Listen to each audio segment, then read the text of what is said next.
আসসালামু আলাইকুম, সবাইকে কিচেনের গল্পে স্বাগতম জানিয়ে আর একটি রেসিপি নিয়ে হাজির হয়ে গেলাম। আজকে দুই ধরনের রেসিপি বাসায় তৈরি করলাম, সেটাই আপনাদের সাথে শেয়ার করছি।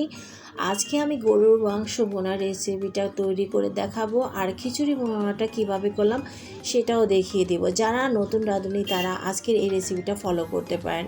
সব কিছু সুন্দর মতো করে সাজিয়ে নিয়েছি, দেখতেই পাচ্ছেন কালারটা কত সুন্দর আসছে।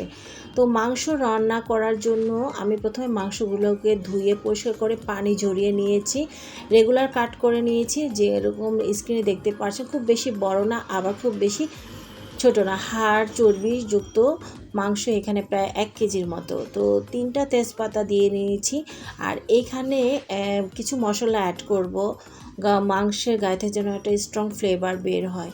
তো দারচিনি দিয়ে দিলাম, বড় বড় সাইজের 2টা, জয়ত্রী দিয়ে দিলাম অল্প পরিমাণে, তারপর 5-6টার মতো এলাচ, লবঙ্গ 3-4টা, কালো গোলমরিচ, কালো এলাচ, সামান্য পরিমাণে জয়ফল। এই মশলাগুলো দেওয়াতে রেগুলার আমরা যে বাসায় মাংস রান্না করি সেটার থেকে একটু ব্যতিক্রম আসবে, খুব সুন্দর একটা ফ্লেভার নিয়ে আসবে। তারপর দিয়ে দেবো পরিমাণ মতো পেঁয়াজ কুচি, আমি পেঁয়াজের পরিমাণটা বেশি দিয়ে দিচ্ছি। তো সব স্পাইসগুলো দেওয়া হয়ে গেছে, হলুদের গুঁড়ো, মরিচের গুঁড়ো, ধনে গুঁড়ো, আদা রসুনের পেস্ট। আর আজকের এই রান্নাটা একদম হাতে মাখিয়ে তারপর কিছুক্ষণ রেস্টে রেখে তারপর বসাবো। তারপর আদা রসুনের পেস্ট পরিমাণ মতো, মাংসের পরিমাণটা বুঝে সব কিছু অ্যাড করে মাখিয়ে প্রায় ঘন্টা খানেক বা আধা ঘন্টার মতো মাখিয়ে রেখে দিবেন। তো 2 ধরনের তেল ব্যবহার করেছি। দুঃখের কারণ হলো আমি যে মশলাগুলো দেখিয়ে দিয়েছিলাম হলুদ মরিচের গুঁড়ো, সেটা ক্যামেরায় উঠে নেয়, আর তেলগুলো যখন দিয়েছি সেটাও ক্যামেরায় উঠে নেয়, সেজন্য সরি, এটা আপনারা বুঝে নেবেন। তো যাই হোক, সব কিছু মাখিয়ে কিছুক্ষণ রেস্টে রেখে তারপর সরাসরি চুলায় বসিয়ে দিয়েছি। অলরেডি মাংসের গায়ে থেকে পানি ছাড়তে শুরু করলো, ঢাকনা দিয়ে ঢেকে রান্নাটা হতে দিয়ে দিলাম। এই দিক থেকে আমি 2 ধরনের ডাল নিয়েছি। তো আজকে আমি আধা কেজি মানে হাফ কেজির মতো চিনি গুঁড়া পোলাও চালের সাথে এখানে 250 গ্রামের মতো মুগ ডাল আর মসুরি ডাল, দুটা মিলিয়ে 250 গ্রামের মতো হয়েছে, নিয়ে সরাসরি টেলে নেব। মসুরির ডালটাও সুন্দর মতো টেলে নিতে হবে। ডালটাকে সবসময় চেষ্টা করবেন সুন্দর মতো টেলে তারপরে রান্না করা। আর যদি তেল টালতে আপনারা ভুলে যান বা টালতে যদি না ইচ্ছা করে, তাহলে যখন খিচুড়ি মশলাটা কষাবেন তখন প্রথমে ডালটা ভুনে নেবেন। তো প্রথমে পানি দিয়ে আমি ভালো মতো ক্লিন করে স্বচ্ছ পানির মধ্যে ভিজিয়ে রেখে দিলাম। তো 15 থেকে 20 মিনিট পরে ডালটা ভিজানোর পরে তারপর পোলা চালটা কিন্তু অ্যাড করবেন। পোলা চালটা দেওয়ার পরে পোলার গায়ে থেকে যে ঘোলা পানিটা বের হবে সেটা একদম পুরোপুরিভাবে ক্লিন করে স্বচ্ছ পানির মধ্যে রেখে প্রায় 15 থেকে 20 মিনিটের মতো ভিজিয়ে রেখে তারপর পানি ঝরিয়ে নিতে হবে। এদিক থেকে আমার মাংসটা যখন 60% মতো কুক হয়ে আসবে তখন আমি কিছু আলু অ্যাড করব। যদি আপনারা চান এটা আলুটা স্কিপ করতে পারেন।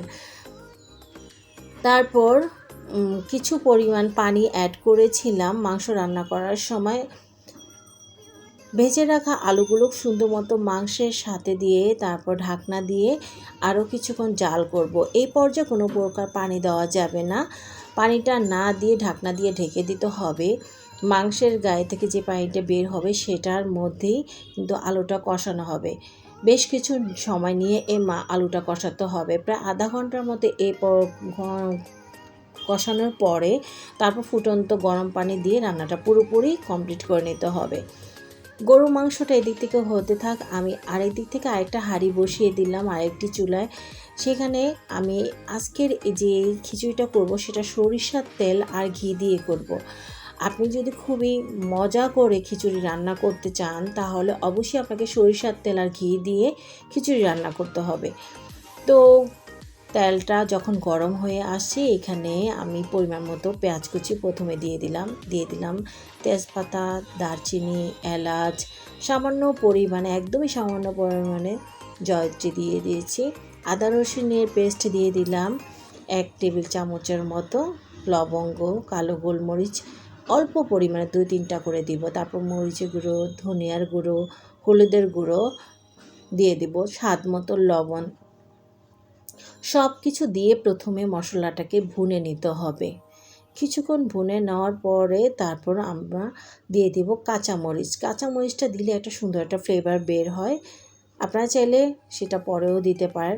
তো কালো গোলমরিচটাও আমি এখন দিয়ে দিলাম। কিছুক্ষণ ভুনে নিব।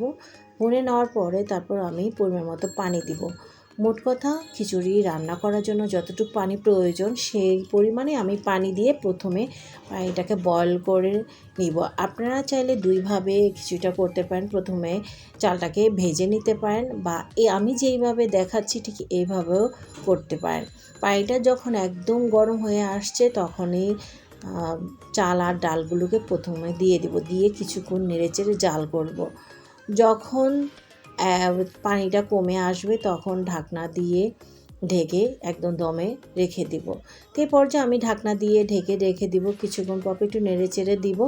যখন পানিটা কমে আসবে, যদি আমার কাছে মনে হয় যে আরও কিছু পানি লাগবে, সেই পর্যায়ে আমি কিছু পরিমাণ আরও গরম পানি অ্যাড করব। এদিক থেকে আমার গরুর মাংসটা কিন্তু কমপ্লিট হয়ে গিয়েছে।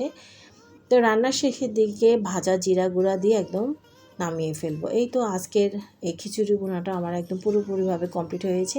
রান্নার শেষের দিকে আমি কিছু ঘি অ্যাড করে গরম গরম পরিবেশন করলাম।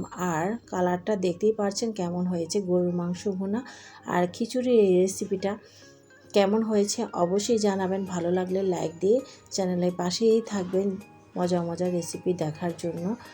যারা নতুন রাঁধুনি তাদের কাছে কেমন লেগেছে অবশ্যই জানাবেন। ভালো লাগলে অবশ্যই লাইক দিতে ভুলে যাবেন না। তাহলে দেখা হচ্ছে নতুন রেসিপিতে।